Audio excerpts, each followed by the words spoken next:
പുതിയ വീഡിയോയിലേക്ക് എല്ലാവർക്കും സ്വാഗതം കേട്ടോ.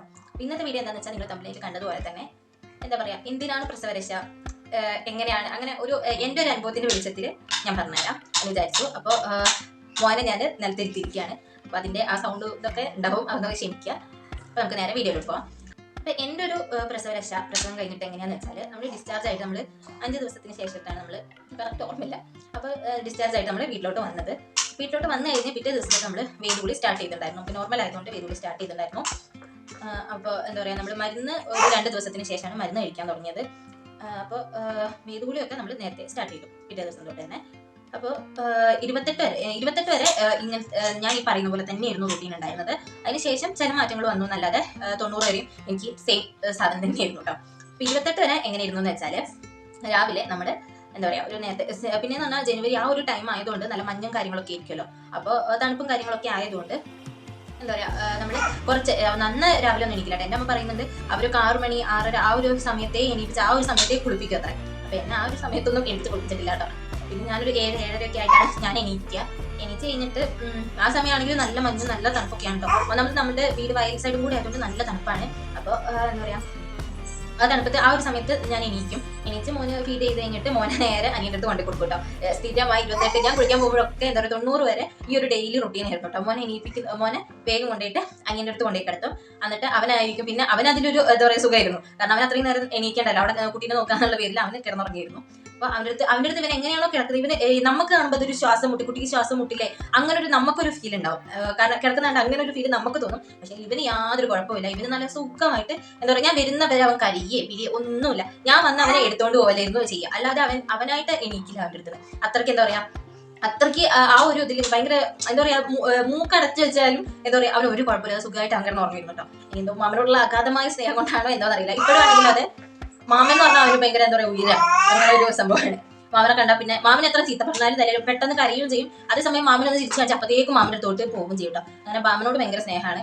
അതേപോലെ തന്നെയാണ് എന്താ പറയുക, എൻ്റെ അച്ഛനോടും അതെ ഭയങ്കര സ്നേഹമാണ്, ഭയങ്കര കാര്യമാണ്. അച്ഛൻ ചീത്ത പറയും, ഒച്ചടും എന്തൊക്കെ പറഞ്ഞാലും അച്ഛൻ്റെ അടുത്ത് ഒരു കുഴപ്പമില്ല. അച്ഛൻ്റെ അടുത്ത് പിന്നെയും പോകും. അതേസമയം അമ്മേൻ്റെ അടുത്തൊക്കെ ആണെങ്കിൽ അമ്മ വരാൻ കാത്തുക്കും, അമ്മേനെ മോന്തയ്ക്ക് കൊടുക്കും. ഭയങ്കര സ്ട്രോങ് ആയിട്ട്, ചെറുതാന്ന് പറഞ്ഞിട്ട് കാര്യമില്ല, ഭയങ്കര സ്ട്രോങ് ആയിട്ട് മോന്തയ്ക്ക് അമ്മേനെ ഇങ്ങനെ കൊടുക്കും. പിന്നെ ചെറുതായി പോയില്ല, ഒന്നും പറയാൻ പറ്റില്ലല്ലോ. അപ്പോൾ പിന്നെ സഹിക്കാതെ വേറെ പണിയില്ലല്ലോ. പിന്നെ നമ്മൾ ഇപ്പോഴേ ശ്രദ്ധിച്ചില്ല എന്നുണ്ടെങ്കിൽ കുറച്ചും കൂടെ വലുതാകുമ്പോൾ അത് ചെയ്യുകയാണെന്നുണ്ടെങ്കിൽ എന്താ പറയുക, എല്ലാവർക്കും അത് ഇഷ്ടപ്പെടണമെന്നില്ലല്ലോ. നമ്മൾ ഇപ്പോഴേ ശ്രദ്ധിക്കുന്നുണ്ട്. അപ്പോൾ പറഞ്ഞു വന്നതൊക്കെ വഴിതെറ്റി പോകുന്നുണ്ട്. അപ്പോൾ ഇങ്ങനെയൊക്കെയാണ് കേട്ടോ. അപ്പോൾ അങ്ങനെ നമ്മൾ അനിയൻ്റെ അടുത്ത് കൊണ്ടുപോയി കിടത്താം. എന്നിട്ട് പിന്നെയാണ് നമ്മൾ കുളിക്കാൻ പോകുന്നത്. അപ്പോൾ നമ്മൾ പല്ലൊക്കെ തേച്ച് വന്നു കഴിഞ്ഞാൽ നമുക്ക് രാവിലെ എനിക്ക് തന്നത് പഴം പുഴുങ്ങിയിട്ടോ അല്ലെങ്കിൽ പഴം നെയ്യിൽ വാട്ടിയിട്ടോ അതും ചായയായിരുന്നു തന്നത്. പിന്നെ അതിൻ്റെ ഒപ്പം കോഴിമുട്ട മീൻസ് നാടൻ മുട്ട പുഴുങ്ങിയിട്ട് അതും കൂടെ തന്നിട്ടുണ്ടായിരുന്നു കേട്ടോ. ഇത് തിന്നിട്ട് നമ്മൾ പോയിട്ട് മഞ്ഞളൊക്കെ തേച്ച് എന്താ പറയുക, മഞ്ഞളും കുഴമ്പും കാര്യങ്ങളൊക്കെ തേച്ച് കുളിച്ചിട്ട് കുളിക്കാൻ മീൻസ് വേദവെള്ളത്തിലാണ് കുളിപ്പിക്കും. അപ്പോൾ എന്താ പറയുക, നല്ല ചൂടുവെള്ളമൊക്കെ നല്ല മീത്ത ഒഴിച്ചിട്ട്, സത്യം പറഞ്ഞാൽ എല്ലാവരും പറയും ആ ഒരു സമയത്തെ വേദന ഉണ്ടാവുള്ളൂ എന്നൊക്കെ പറയും. അത് നേരെ തന്നെയാണ് കേട്ടോ. കാരണം ആ ഒരു സമയം നമുക്ക് എന്താ പറയുക, നമുക്ക് അപ്പോൾ ഒരു ചൂടായിട്ട് അങ്ങനെയൊക്കെ തോന്നും. പക്ഷേ അത് കഴിഞ്ഞ് ഒന്ന് നീണ്ടു നിവർന്ന് കിടന്നാൽ കിട്ടുന്ന സുഖം ഉണ്ടല്ലോ, പറഞ്ഞറിയിക്കാൻ പറ്റും. കാരണം നല്ലൊരു സുഖമാണ്, നല്ലൊരു ഫീലിംഗ് ആണ്. എന്താ പറയുക, ആ കുഴമ്പും ആ ഒരു കുഴമ്പ് ഇഷ്ടമില്ലാത്തവർ എനിക്കറിയില്ല കേട്ടോ, ഇഷ്ടമില്ലാത്തവരുണ്ട്. എൻ്റെ ഫ്രണ്ട്സിനാണെങ്കിൽ പോലും എന്താ പറയുക, കുഴമ്പിനാണ് അങ്ങനത്തെ ഒന്നും ഇഷ്ടമില്ലാത്തവരുണ്ട്. എനിക്ക് ഇതൊന്നും വലിയ കുഴപ്പമൊന്നുമില്ല, എനിക്ക് ഭയങ്കര ഇഷ്ടമാണ് കുഴമ്പിന്. ചില കുഴമ്പിനൊക്കെ മണം ഭയങ്കര എനിക്ക് ഇഷ്ടമാണ്. അപ്പോൾ അങ്ങനെ കുഴമ്പൊക്കെ തേച്ച് കുറച്ച് നേരം ഒരു എന്താ പറയുക നീരാട്ടാണ് സത്യം പറഞ്ഞാൽ. ഞാൻ ഇടയ്ക്കിടയ്ക്ക് താഴോട്ട് നോക്കണം, മുൻ താഴെ ഇരിക്കുന്നതുകൊണ്ടാണ് കേട്ടോ. അപ്പോൾ കുറേ എന്താ പറയുക 1 മണിക്കൂറോളം പിടിക്കും നമ്മൾ കുളിച്ചൊന്ന് വരാൻ വേണ്ടിയിട്ട്. പിന്നെ ആ സമയത്ത് നമുക്ക് അലക്ക് പരിപാടികൾ കാര്യം നമുക്ക് ഒന്നാമത് കുളിപ്പിക്കുന്നത് എന്താണെന്ന് വെച്ചാൽ, നമ്മൾ കുറേ നേരം കുനിഞ്ഞിട്ടും അങ്ങനെ നമ്മൾ വെള്ളം കോരി വയ്ക്കും. നമ്മളായിട്ട് ചെയ്യുമ്പോൾ നമുക്ക് നടുവേദന, അങ്ങനെ വെയിറ്റ് എടുക്കുക, അങ്ങനെയൊക്കെയാണല്ലോ നമ്മൾ ചെയ്യുന്നത്. അപ്പോൾ അതൊന്നും നമുക്ക് എന്താ പറയുക, ഡെലിവറി കഴിഞ്ഞ് കഴിഞ്ഞാൽ അത്ര നല്ലതല്ല, നമ്മുടെ ഹെൽത്തിനും ഭാവിയിലോട്ട് അത് നല്ലതല്ല. അപ്പോൾ നമ്മളത് ശ്രദ്ധിക്കാൻ തന്നെ വേണമല്ലോ. അപ്പോൾ അതുകൊണ്ടാണ് നമ്മൾ കുളിപ്പിക്കുന്നത് കേട്ടോ. അപ്പോൾ എന്നെ ആദ്യം ഫസ്റ്റ് ഡേ എൻ്റെ അമ്മമ്മയായിരുന്നു കുളിപ്പിക്കാൻ നിന്നത്. അമ്മമ്മേനെ പിന്നെ എന്താ പറയുക, ചൂട് വെള്ളം കൂടെ അല്ലേ നമ്മൾ എന്താ പറയുക, എന്നെ വിട്ട് ഇങ്ങനെ എറിഞ്ഞ് നമുക്ക് എല്ലാവർക്കും അറിയായിരിക്കും, എക്സ്പീരിയൻസ് ചെയ്തവരൊക്കെ ഉണ്ടാവുമായിരിക്കും. അപ്പോൾ എന്താ പറയുക, ചൂടുവെള്ളം ഒഴിക്കുമ്പോൾ നല്ല എന്താ പറയുക, ആ ഒരു ഇതിൽ നമുക്കറിയാമല്ലോ, നമുക്ക് ബോധമുണ്ടല്ലോ ചൂടുവെള്ളമാണ് ഒഴിക്കുന്നത് തിളച്ച വെള്ളമാണ് ഒഴിക്കുന്നത് നമുക്കറിയാം. ആ ഒരു ഇതിൽ നമ്മളിങ്ങനെ കുറേ ആക്കി. പിന്നെ അത് കഴിഞ്ഞിട്ട് അമ്മ അങ്ങനെ ഒഴിക്കുന്നതിനനുസരിച്ച് ഞാൻ പിന്നെ കുറേ വട്ടം അമ്മമ്മ ചീത്ത പറഞ്ഞു. അപ്പോൾ എന്താക്കി, പിറ്റേ ദിവസം തൊട്ട് അമ്മ കളത്തിൽ ഇറങ്ങാൻ തുടങ്ങി കേട്ടോ. അപ്പോൾ അമ്മ പോയി, കാരണം അമ്മമ്മനെ അങ്ങനെ ഇതാക്കുമ്പോൾ അമ്മ ചിലപ്പോൾ ഒഴിച്ചില്ലെങ്കിലോ എന്നുള്ളതിൽ പിറ്റേ ദിവസം തൊട്ട് അമ്മ ഇറങ്ങാൻ തുടങ്ങി. പിന്നെ അമ്മയാണ് എനിക്ക് 28 വരെ കുളിപ്പിച്ചാട്ടോ. പിന്നെ അമ്മേനോട് ഞാൻ വരണ്ട പറഞ്ഞു, കാരണം അമ്മയ്ക്ക് ഒരു ദയയില്ലാത്ത പോലെ അമ്മ ഇങ്ങനെ ഒഴിക്കുന്നുണ്ട്. പക്ഷെ അമ്മയാണ് കുറച്ചും കൂടി ദയുള്ള പോലെ ഞാൻ പറയും, നിർത്തി പറയുമ്പോൾ നിർത്തിക്കോളും. അങ്ങനെ അമ്മ പിന്നെ ഒഴിക്കുന്നുണ്ട്. അപ്പോൾ ഞാൻ പറഞ്ഞു അമ്മ മതി എന്ന് പറഞ്ഞിട്ട് പിന്നെ അങ്ങനെ അമ്മയായിരുന്നു കുളിപ്പിക്കാൻ നിന്നിരുന്നു കേട്ടോ. പിന്നെ പറഞ്ഞാൽ നമുക്ക് അലക്ക് അങ്ങനത്തെ യാതൊരു പണിയില്ല. അതൊക്കെ കുളി കഴിഞ്ഞ് വന്നാൽ നമ്മൾ നേരെ മുടി ഉണക്കാൻ നിൽക്കും. അപ്പോൾ കുളി കഴിഞ്ഞ് വന്നിട്ട് നമ്മൾ മുടി പുകച്ച് ഉണക്കാൻ നിൽക്കും. അത് മുടിക്കും നല്ലതാണ്. ആ ഒരു സമയത്ത് മുടി അങ്ങനെയൊക്കെ കെയർ ചെയ്യുമ്പോൾ നമുക്ക് നല്ലതാണ് കേട്ടോ. അപ്പം അങ്ങനെ മുടി ഉണക്കും. അത് കഴിഞ്ഞ് കുളി കഴിഞ്ഞ് വന്നു കഴിഞ്ഞാൽ നമ്മൾ ചൂടുള്ള എന്തെങ്കിലും കുടിക്കണം എന്നാണ് പറയുക. അപ്പം എനിക്കമ്മ ഹോർലിക്സ്, ബൂസ്റ്റ് അങ്ങനെ എന്തെങ്കിലും ഉണ്ടായിരുന്നു. അപ്പം അതിൽ രണ്ടിലും എന്തെങ്കിലും ഒന്ന് കലക്കിയിട്ട് പാലിൽ അങ്ങനെയായിട്ട് എനിക്ക് ചൂടനെ തരുവാണ്. എല്ലാം ചൂടനെ എന്നുള്ളൊരു കാര്യമുള്ളൂ. ഒന്നും തണുത്ത ആറിയിട്ടില്ല. കാരണം അമ്മയും കൂടെ ഇവിടെ ഉണ്ടായിരുന്നതുകൊണ്ട് അമ്മയ്ക്ക് നിർബന്ധമായിരുന്നു എല്ലാം ചൂടനെ കൊടുക്കണം. അതുകൊണ്ട് എന്താ ഉദ്ദേശിക്കുന്നത് എനിക്കറിയില്ല. കാരണം മുഴുവൻ അങ്ങനെ എന്തെങ്കിലും ആയിരിക്കാം, അറിയില്ല. അപ്പോൾ എല്ലാം ചൂടനെ എന്നുള്ള ഇതിൽ എനിക്കെല്ലാം ചൂടിലായിരുന്നു തന്നുകൊണ്ടിരുന്നത്. അപ്പം അങ്ങനെ പിന്നെ ആ ഒരു സമയത്ത് നമ്മൾ കുടിക്കാനും ഭയങ്കര ഒരു ഇതായിരുന്നു കേട്ടോ. അങ്ങനെ ആ ഒരു ഗ്ലാസ് പാല് നമ്മൾ പ്യൂർ പാലായിരിക്കും കേട്ടോ, വേറെ വെള്ളം ചേർത്തിട്ടുണ്ടാവില്ല. അപ്പോൾ അങ്ങനെ പാല് ഞാൻ കുടിച്ചിട്ടുണ്ടായിരുന്നു. പിന്നെ അത് കഴിഞ്ഞ് വന്നിട്ട് നമ്മൾ നോക്കി മോനെ എന്താ പറയുക ഫീഡ് ചെയ്യുകയൊക്കെ ചെയ്ത് പിന്നെ അവനെ കുളിക്കാൻ കൊണ്ടുപോകും. ആ ഒരു ഗ്യാപ്പിൽ നമുക്ക് ഉള്ളിച്ചോറ് വാട്ടിത്തരും കേട്ടോ. നെയ്യിൽ ഉള്ളിച്ചോറ് വാട്ടിത്തരും. എല്ലാവർക്കും അറിയാമായിരിക്കും. അതിന് എന്തെങ്കിലും റെസിപ്പി കാര്യങ്ങളൊക്കെ വേണ്ടി വരില്ലേക്ക് എല്ലാവർക്കും അറിയുന്ന ഒരു കാര്യമായിരിക്കും. അപ്പോൾ അങ്ങനെ നമ്മൾ ഉള്ളിച്ചോറ് ഓരോ കോമറങ്ങൾ കാണിക്കുന്നുണ്ട്. അപ്പൊ അങ്ങനെ നമ്മൾ ഉള്ളിച്ചോറ് കഴിക്കില്ല. അത് ഒരു പ്ലേറ്റ് ഉണ്ടാവും കേട്ടോ. കറക്റ്റ് നമുക്ക് ഒരു പ്ലേറ്റ് തരും. ആദ്യമൊക്കെ എനിക്ക് എന്താ പറയുക, ഞാൻ കറി നമുക്ക് എല്ലാ ടേസ്റ്റിനും പിടിക്കില്ലല്ലോ. അപ്പൊ നമുക്ക് ഇഷ്ടമില്ലാത്ത കറിയാണെന്നുണ്ടെങ്കിൽ ഞാൻ വെറുതെ നെയ്യൊക്കെ വെച്ചിട്ടുണ്ടെന്നുണ്ടെങ്കിൽ ഞാൻ ഉള്ളിച്ചോറ് ഉണ്ടാക്കുവേ. പക്ഷെ ഇതേ സമയം ഈ പ്രസവിച്ച് കഴിഞ്ഞിട്ട് ഡെയിലി ഈ ഉള്ളിച്ചോറ് കഴിച്ച് എന്താ പറയാ, ഞാൻ വെറുത്ത് പണ്ടാരം ഇറങ്ങി. ഇപ്പൊ കിട്ടിയ ചിലപ്പോൾ കഴിക്കുമായിരിക്കും കേട്ടോ.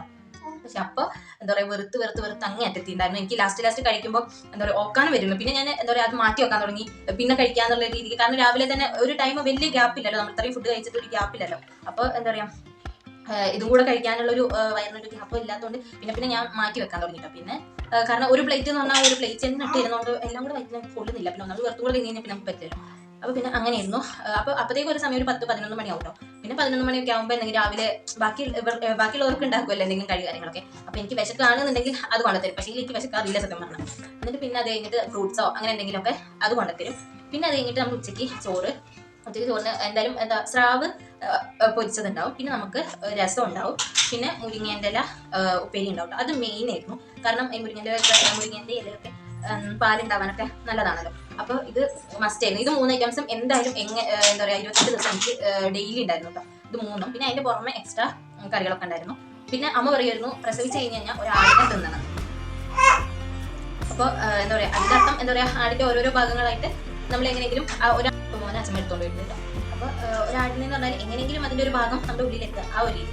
അപ്പൊ അങ്ങനെ കുറച്ച് അതിലൊക്കെ ഞാൻ കഴിക്കില്ലായിരുന്നു. പക്ഷെ എന്നെ കഴിപ്പിച്ചു എന്ന് വേണം പറയാൻ. കാരണം എന്താ പറയുക ഔഷധമാണ് എന്നുള്ളതിൽ, കാരണം ഇറച്ചിയാന്നുള്ളതിൽ തിന്നണ്ട, പക്ഷെ ഔഷധമാണ് നമുക്ക് എന്താ ശരീരത്തിന് വേണ്ടതാണ് എന്നുള്ളതിൽ കഴിക്കാൻ പറഞ്ഞിട്ട് അങ്ങനെ എന്നെ കൊണ്ട് കഴിപ്പിച്ചു കേട്ടോ. ഞാൻ ആദ്യമൊക്കെ ഒരു ഇതുണ്ടായിരുന്നു. പിന്നെ ഡെയിലി തന്നെയാണല്ലോ തരുന്നത്. അപ്പൊ പിന്നെ കഴിച്ചു. അപ്പൊ അതിന്റെ മാറ്റങ്ങളൊക്കെ 28 ആയപ്പോൾ ഉണ്ടായിരുന്നു കേട്ടോ. കാരണം കുറെ മനുഷ്യരല്ലേ, നെഗറ്റീവ് ഉണ്ടാവും പോസിറ്റീവ് ഉണ്ടാവും. ചിലർ പറഞ്ഞു ഞാൻ നന്നായി, ചിലർ പറഞ്ഞു നന്നായില്ല. ഞാനത് മൈൻഡാക്കില്ല. കാരണം നന്നായിന്ന് എനിക്കറിയാം. കാരണം എന്റെ ശരീരം എനിക്ക് അറിയാലോ. അപ്പൊ വെയിറ്റ് വെച്ചോ എങ്ങനെയാണെന്നുള്ളത് നമുക്കറിയാലോ. അപ്പൊ സ്വന്തം വീട്ടിലിരിക്കുന്നവർക്ക് ചിലപ്പോൾ ഡെയിലി കാണുന്നതുകൊണ്ട് അറിയണ്ടാവില്ല. അപ്പൊ പുറമേ നിന്ന് വരുന്നവരായിരിക്കും. ചിലവർ കുറ്റം പറയാനായിട്ട് മാത്രം വരും ബന്ധത്തിനൊക്കെ വരുമ്പോൾ. ചിലര് ചിലപ്പോൾ ഒന്നും പറയണമെന്നില്ല, ചിലർ നല്ലതും പറയാം. അപ്പം അങ്ങനെ രണ്ടും കേട്ടിട്ടുണ്ടായിരുന്നു കേട്ടോ. അപ്പൊ അത് എന്താ പറയുക, ചിലർ നന്നായിട്ടില്ല എന്ന് പറഞ്ഞപ്പോൾ അമ്മയ്ക്ക് ഭയങ്കര വിഷമമായിരുന്നു. കാരണം ഇത്രയ്ക്കും അമ്മ ചെയ്തിട്ട് നന്നായിട്ടില്ല എന്ന് കേൾക്കുമ്പോൾ ഭയങ്കര വിഷമമായിരിക്കുമല്ലോ. അപ്പൊ അങ്ങനെ അത് 28 വരെ ഇങ്ങനെയൊക്കെയായിരുന്നു. പിന്നെ രാത്രി ആയാലും എന്താ പറയാ ഈ സെയിം സാധനം തന്നെയായിരുന്നു. പിന്നെ എക്സ്ട്രാ വല്ല കറി എന്തെങ്കിലും ഉണ്ടെങ്കിൽ പിന്നെ എന്ന് പറഞ്ഞാൽ മുളകിട്ട കറിയൊന്നും എനിക്ക് തരുന്നില്ല കേട്ടോ. മുളക് പൊടിയുണ്ട്. കാരണം കുഞ്ഞു കുട്ടിയല്ലേ, അപ്പോൾ പാല് കുടിക്കുന്നതും കൊണ്ട് മുളകിട്ട കറിയൊന്നും ഇപ്പോഴാണെങ്കിൽ പൊതുവേ ഞാൻ എരിവ് കൂട്ടാറില്ല. അപ്പൊ പിന്നെ അതിൻ്റെ മുളകിട്ട കറി ഒന്നും എനിക്ക് തരാറുണ്ടായിരുന്നില്ല കേട്ടോ. കുരുമുളക് ആയിരുന്നു എനിക്ക് എന്തെങ്കിലും മെയിൻ ആയിട്ട് കുരുമുളകായിരുന്നു ഇട്ടുണ്ടായിരുന്നത്. അപ്പൊ അങ്ങനെ കുരുമുളകിന്റെ അതായിരുന്നു. പിന്നെ അതിന്റെ ഇടയിൽ നമ്മൾ 2 ദിവസം കഴിഞ്ഞപ്പോൾ മരുന്ന് കഷായങ്ങളും ലേഹ്യങ്ങളൊക്കെ സ്റ്റാർട്ട് ചെയ്തു. അപ്പോൾ അത് മേമേന്റെ കടയിൽ നിന്ന് നമ്മൾ എടുക്കാനായിട്ട് ചെയ്തത്. അപ്പോൾ അങ്ങനെ മേമേന്റെ കടയിൽ നിന്ന് ജീരകാരിഷ്ടം, ബലാരിഷ്ടം, ദശമൂലാരിഷ്ടം അങ്ങനെ കുറേ അരിഷ്ടങ്ങളുണ്ട്. അതൊക്കെ കഴിച്ചു. പിന്നെ ഓരോ അളവും കാര്യങ്ങളൊക്കെ വെച്ച് നമ്മൾ ഈ 3 മാസം അങ്ങനെ കഴിച്ചിട്ടുണ്ടായിരുന്നു. പിന്നെ അത് കഴിഞ്ഞിട്ട് ലേഹ്യങ്ങൾ ഉണ്ടായിരുന്നു. ലേഹ്യത്തിന്റെ പേരൊന്നും ഞാൻ ഓർക്കുന്നില്ല. അങ്ങനെ ലേഹ്യങ്ങൾ ഉണ്ടായിരുന്നു, എനിക്ക് ഓർമ്മയില്ല. അപ്പൊ അങ്ങനെ 2-3 ലേഹ്യങ്ങളേറ്റം കടയിൽ നിന്ന് വാങ്ങി കഴിച്ചു. പിന്നെ അത് കഴിഞ്ഞിട്ട് അമ്മ ഇപ്പോൾ പണിയെടുക്കുന്ന കടയിൽ ആദ്യം ഉണ്ടായിരുന്ന ആ ചേട്ടനെ കൊണ്ട് അമ്മ ഒരു ഇത് ലേഹ്യം ഉണ്ടാക്കിയിട്ടുണ്ടായിരുന്നു. അപ്പൊ അത് കഴിച്ചു. അത് തടി വെക്കാനൊക്കെ ഉള്ള ഒരു ലേഹ്യം. അപ്പൊ അത് ഉണ്ടാക്കി തന്നിട്ടുണ്ടായിരുന്നു. പിന്നെ അമ്മേൻ്റെതായ ഇതിൽ ആരോ പറഞ്ഞു കൊടുത്തിട്ട് വീടിൻ്റെ അടുത്ത് ആരോ പറഞ്ഞു കൊടുത്തിട്ട് അങ്ങനെ അമ്മേൻ്റെതായ ഇതിൽ ഒരു ലേഹ്യം ഉണ്ടാക്കിയിട്ടുണ്ടായിരുന്നു. അത് എനിക്ക് ഇഷ്ടമായിരുന്നു. അത് എനിക്ക് ഇപ്പം ഉണ്ടാക്കി തന്നാലും അത് നല്ല ഇഷ്ടമാണ്. നല്ലൊരു ലേഹ്യായിരുന്നു. മധുരമുണ്ട് കാര്യങ്ങൾ എനിക്ക് ഇഷ്ടപ്പെട്ട ലേഹ്യായിരുന്നു കേട്ടോ. പിന്നെ ഉണ്ടാക്കി തരാൻ പറഞ്ഞിട്ട് കേൾക്കുന്നില്ല. ഇത്തിരി പൈസ ചിലവുള്ളതാണ്. അപ്പോൾ പിന്നെ ഇഷ്ടപ്പെടുമല്ലോ. അപ്പൊ അങ്ങനെ ആ ലേഹ്യം അമ്മ ഉണ്ടാക്കി തന്നെ ആ ലേഹ്യം കഴിച്ചു. പിന്നെ അത് കഴിഞ്ഞിട്ടാണ് കടയത്തെ ചേട്ടൻ ഉണ്ടാക്കി തന്നെ. അപ്പൊ ആ ലേഹ്യം 2 ഉപ്പിണ്ടായിരുന്നു, അതും കഴിച്ചു. അപ്പൊ അങ്ങനെ എനിക്ക് ലേഹ്യങ്ങൾ 6 മാസം വരെ ലേഹ്യങ്ങൾ കഴിക്കാണ്ടായിരുന്നു കേട്ടോ. അപ്പൊ അങ്ങനെയൊക്കെയാണ് എൻ്റെ ഒരു ഫുഡിങ് രീതി എന്ന് പറഞ്ഞാൽ. പിന്നെ വേദവെള്ളം എന്ന് പറഞ്ഞാൽ വേദവെള്ളം നമുക്ക് വേദിന്റെ കീഴിൽ നമുക്ക് വാങ്ങിക്കാൻ കിട്ടും. അപ്പൊ നമുക്ക് മേമയ്ക്ക് ആയുർവേദ കട ആയതുകൊണ്ട് നമുക്ക് കൂടുതൽ തരേണ്ടി ഒന്നും വന്നില്ല. മേമേന്റെ കടയിൽ പോയിട്ട് ആ കിറ്റ് വാങ്ങിയിട്ട് വന്നാൽ നമുക്ക് സാധനങ്ങളെല്ലാം ഉണ്ടാവും. അപ്പൊ അങ്ങനെ നമ്മൾ വേദവെള്ളം ഇട്ടിട്ട് വേദവെള്ളം, അങ്ങനെ വേദ എന്ന് പറഞ്ഞിട്ട് വേദിക്കിരി എന്ന് പറഞ്ഞിട്ട് വാങ്ങിക്കാൻ കിട്ടും. അപ്പോൾ അത് നമ്മൾ എടുത്തിട്ട് നമ്മൾ തിളപ്പിച്ചിട്ട് ഇവിടെ ചെയ്തിട്ടുണ്ടായിരുന്നു. വാടാൻ പാടില്ല കേട്ടോ, വെള്ളം വാടാതെ അങ്ങനെയാണ് കുടിക്കുക. കാരണം ഞാൻ അങ്ങനെ പാടില്ല ഇല്ല എന്ന് പറയുമ്പോൾ എനിക്ക് വല്ല അറിഞ്ഞിട്ടല്ല കേട്ടോ പറയുന്നത്. കാരണം ഞാൻ ഇത് അനുഭവിച്ചിട്ട് എന്താ പറയുക, ആ ഒരു അനുഭവത്തിന്റെ വെളിച്ചത്തിൽ ഞാൻ പറയുന്നത്. ഇതൊക്കെ ഇതിനും എന്താ പറയുക, ഇതിനും കൂടുതൽ ചെയ്തവരുണ്ടാവും. അപ്പോൾ അതൊന്നറിയില്ല. നമ്മൾ പിന്നെ പ്രസവരക്ഷ എന്താ ഹോസ്പിറ്റലിലൊന്നും പോയിട്ടുണ്ടായിരുന്നില്ല, വീട്ടിൽ തന്നെയായിരുന്നു. ഡോക്ടറായിട്ട് അമ്മയും ഉണ്ടായിരുന്നു കേട്ടോ. അപ്പോൾ പിന്നെ കൂടുതൽ എന്താ പറയുക, അതിലും വലിയ ഡോക്ടർ വേണ്ടല്ലോ. അപ്പോൾ അങ്ങനെ നമ്മൾ അപ്പോൾ ഈ വേദിൻ്റെത് നമ്മൾ തലേ ദിവസം തന്നെ അത് അമ്മമ്മേൻ്റെ പണിയായിരുന്നു കേട്ടോ. തലേ ദിവസം ഇരുന്ന് കത്തിക്കും. ഒരു ചെമ്പ്, വലിയൊരു ചെമ്പ് ഇതിൽ ഈ കീറിയിട്ടിട്ട് കത്തിക്കും കേട്ടോ. എന്നിട്ട് അത് ഓൾറെഡി വാടാതെ തിളപ്പിച്ച് വെക്കും. ഒറ്റ കത്തിന് തിളപ്പിച്ച് വെക്കാം. പിറ്റേ ദിവസം രാവിലെ ഒന്നും കൂടെ ഇത് തിളപ്പിക്കും. എന്നിട്ട് അല്ലാതെ നോർമൽ പച്ചവെള്ളവും തിളപ്പിക്കും. അങ്ങനെ ഇത് രണ്ടും കൂടെ ഒരുമിച്ച് മിക്സ് ചെയ്തിട്ട് വലിയ രാവിലെ വെള്ളം എടുത്തിട്ടാണ് എൻ്റെ മീൻ ഒഴിച്ചുകൊണ്ടിരുന്നത് കേട്ടോ. കുറേ വെള്ളത്തിൽ കുളിച്ചാൽ നമ്മുടെ മീൻ എന്താ പറയുക, സത്യം പറഞ്ഞാൽ ഈ പ്രസവം എന്ന് പറയുന്നത് ഭയങ്കര വലിയൊരു കാര്യം ഉണ്ടാവും. എന്താ പറയുക, ഞാനിപ്പോൾ അനുഭവിച്ചാലും എന്താ പറയുക, എനിക്ക് ഭയങ്കര സിമ്പിൾ ആയി പോയതുപോലെ എനിക്ക് തോന്നും. കാരണം എന്താ പറയുക, പറഞ്ഞാൽ ഈ പ്രസവം എന്ന് പറയുന്നത് ഭയങ്കര വലിയൊരു കാര്യം തന്നെയല്ലേ.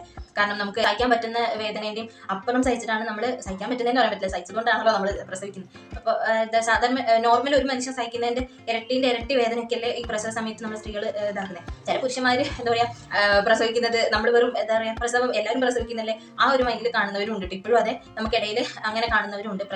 എന്താ എല്ലാവരും പ്രസവിക്കുന്നതല്ലേ ആ ഒരു മൈൻഡിൽ ഭാര്യമാരെ കാണുന്നവരുണ്ട്. അതേസമയം എന്താ പറയുക, പ്രസവിക്കുമ്പോൾ ഭാര്യയ്ക്ക് സപ്പോർട്ടായിട്ട് നിൽക്കുന്നവരും പ്രസവം കഴിഞ്ഞ് കഴിഞ്ഞിട്ട് ആ ഡിപ്രഷൻ ഒന്നും വരാതെ സപ്പോർട്ടായി നിൽക്കുന്നവരൊക്കെ ഉണ്ട് കേട്ടോ ഇന്നത്തെ കാലഘട്ടത്തിൽ.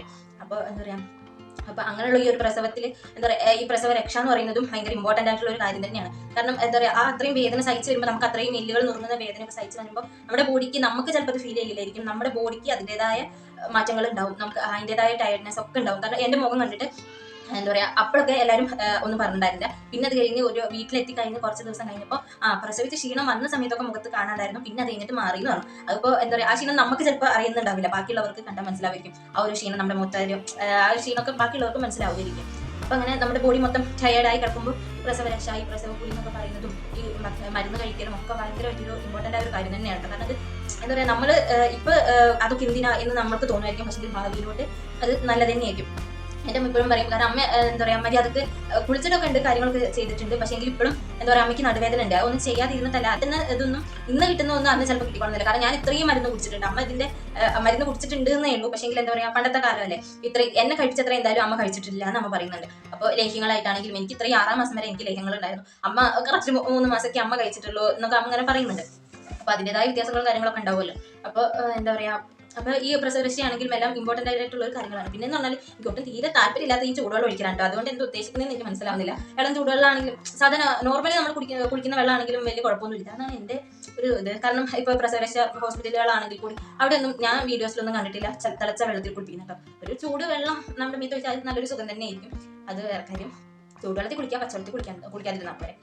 പിന്നെന്താ, അപ്പോൾ ഇതൊക്കെയാണ് എനിക്ക് 6 മാസം വരെ ഒക്കെ ഉണ്ടായിരുന്ന ഒരു പ്രസവ രക്ഷ എന്ന് പറഞ്ഞാൽ. പിന്നെ എന്ന് പറഞ്ഞാൽ നമ്മുടെ വയറ് നല്ല മുറുക്കി കെട്ടുമായിരുന്നു. എന്നിട്ട് എൻ്റെ വയറ് കുറഞ്ഞിട്ടൊന്നുമില്ല, അത് വേറെ കാര്യം. കാരണം നോർമലി എനിക്ക് ഓൾറെഡി വയറുണ്ട്. അപ്പോൾ പിന്നെ ഞാൻ തടി വെച്ചാൽ എനിക്ക് ആദ്യം വയറ് ചാടും. അപ്പോൾ ഇല്ലാന്നൊക്കെ വയറ് കുറയും. അപ്പോൾ ഇപ്പം തടി വെച്ചതുകൊണ്ട് വയറുണ്ട്. ആദ്യം അതെ, കല്യാണത്തിന് മുന്നേ ആണെങ്കിലും അതെ, തടി ഉണ്ടായിരുന്ന സമയത്ത് എനിക്ക് നല്ല വയറുണ്ടായിരുന്നു. പിന്നെ എന്ന് പറഞ്ഞാൽ അത് പിന്നെ ചെറുതല്ലേ, കുഴപ്പമില്ല. പിന്നെ ഇപ്പോൾ പ്രസവിച്ച് കഴിഞ്ഞിട്ടുണ്ടാകുന്ന വയറ് ഒരു ഗുളുഗുളു വയറല്ലേ, കുഴപ്പമില്ല. അപ്പോൾ അതിന് വേണ്ടിയിട്ട് നമ്മൾ അന്വേഷിച്ചറിഞ്ഞിട്ടുണ്ടായിരുന്നു. അപ്പോൾ അങ്ങനെ അറിഞ്ഞിട്ട് കോട്ടൻ്റെ തുണി വാങ്ങിക്കാൻ കിട്ടുമായിരുന്നു. അപ്പോൾ അത് വെച്ചിട്ട് അമ്മ, എല്ലാവരും സാരിയല്ലേ കിട്ടുക, അത് കോട്ടൻ്റെ തുണി വെച്ചിട്ട് നല്ല മുറുക്കി കെട്ടി തന്നിട്ടുണ്ടായിരുന്നു കേട്ടോ. 90 വരെയല്ല അമ്മ ഉണ്ടായിരുന്നത് വരെയും അമ്മ നല്ല മുറുക്കി കെട്ടി തന്നിട്ടുണ്ടായിരുന്നു. പിന്നെ അത് കഴിഞ്ഞ് അമ്മ പോയതിനു ശേഷം പിന്നെ ഞാനായി കെട്ടിട്ട്, എന്നാലും ഞാൻ മുറുക്കി കെട്ടുമായിരുന്നു. എൻ്റെ കെട്ടലല്ലേ, സ്വയം കിട്ടുമ്പോൾ അത്രയ്ക്ക് അങ്ങ് ഇതാവില്ല, ഒരാൾ കെട്ടി തരുമ്പോഴല്ലേ ആ ഒരു ഫിറ്റായിട്ട് നിൽക്കുള്ളൂ. അപ്പം അങ്ങനെ അമ്മ കെട്ടി തന്നിട്ട് പിന്നെ എനിക്ക് വയറ് കുറയണം, ആ ഒരു എനിക്ക് ഒരു ഇതുള്ളതുകൊണ്ട് എന്താ പറയുക, ഞാനും മുറിക്കോ എന്ന് ഞാൻ പറയുന്നു. പക്ഷേ എങ്കിലും മുറിക്കോ പറഞ്ഞിട്ട് പിറ്റേ ദിവസം എണീക്കുമ്പോൾ വയറിലൊക്കെ എന്താ പറയുക, മുറികളും പാടുകളും ഒക്കെ ഇരുന്നുണ്ടോ. പിന്നെ കുഴപ്പമില്ല, എൻ്റെ വീട്ടിൽ എന്താ സ്ട്രെച്ച് മാർക്ക് കാര്യങ്ങളൊന്നും, ആ മാർക്കുകളൊന്നും അല്ല ഉള്ളത്. എൻ്റെ ഈ കെട്ടി വെച്ചിട്ട് മുറിഞ്ഞ പാടുകളൊക്കെയാണ് ഇപ്പോഴും ഉള്ളത് കേട്ടോ. അപ്പോൾ അങ്ങനെയൊക്കെയാണ് എൻ്റെ ഒരു പ്രസവ രക്ഷ എന്ന് പറഞ്ഞത്. അപ്പോൾ എന്താ പറയുക, അത് യൂസ്ഫുൾ ആണ്, നമ്മുടെ ശരീരത്തിന് അത് യൂസ്ഫുൾ ആണ്. എണ്ണ തേച്ചുള്ള കുളിയും എണ്ണയും കുഴമ്പൊക്കെ തേച്ചുള്ള കുളിയും മഞ്ഞൾ ഒക്കെ തേച്ചുള്ള കുളിയൊക്കെ നമ്മുടെ ശരീരത്തിനൊക്കെ നല്ലത് തന്നെയാണ്, നമുക്കാണെങ്കിലും അതെ കുട്ടിക്കാണെങ്കിലും അതെ. അപ്പോൾ എന്താ പറയുക, ഇതാണ് എൻ്റെ ഒരു പ്രസവ രക്ഷ എക്സ്പീരിയൻസ്. സാധാരണ എല്ലാവരും കമന്റ് കണ്ടിട്ട് ഇന്നൊരു ചോദിച്ചു അങ്ങനെ ഒട്ടൊക്കെയാണ് കേട്ടോ. അപ്പോൾ നമ്മൾ പിന്നെ ചോദിക്കാത്തതുകൊണ്ട് ഞാൻ വിചാരിച്ചിരുന്ന വീഡിയോ ചെയ്യാമെന്ന് വിചാരിച്ചു കേട്ടോ. അപ്പോൾ പിന്നെ എങ്ങനെയൊക്കെയാണ് എൻ്റെ ഒരു പ്രസവ രക്ഷ ജേർണി എന്ന് പറഞ്ഞാൽ. അപ്പോൾ ഇഷ്ടപ്പെട്ട എല്ലാവരും ലൈക്ക് ചെയ്യുക, ഷെയർ ചെയ്യുക, കമന്റ് ചെയ്യുക, സബ്സ്ക്രൈബ് ചെയ്യുക കേട്ടോ. അപ്പോൾ ഇനി എന്തെങ്കിലും വീഡിയോസ്, പുതിയ വീഡിയോസ് വേണമെന്നുണ്ടെങ്കിൽ ഒന്ന് കമന്റ് ചെയ്യുക. അപ്പോൾ ഇനി പുതിയ വീഡിയോ കാണാം.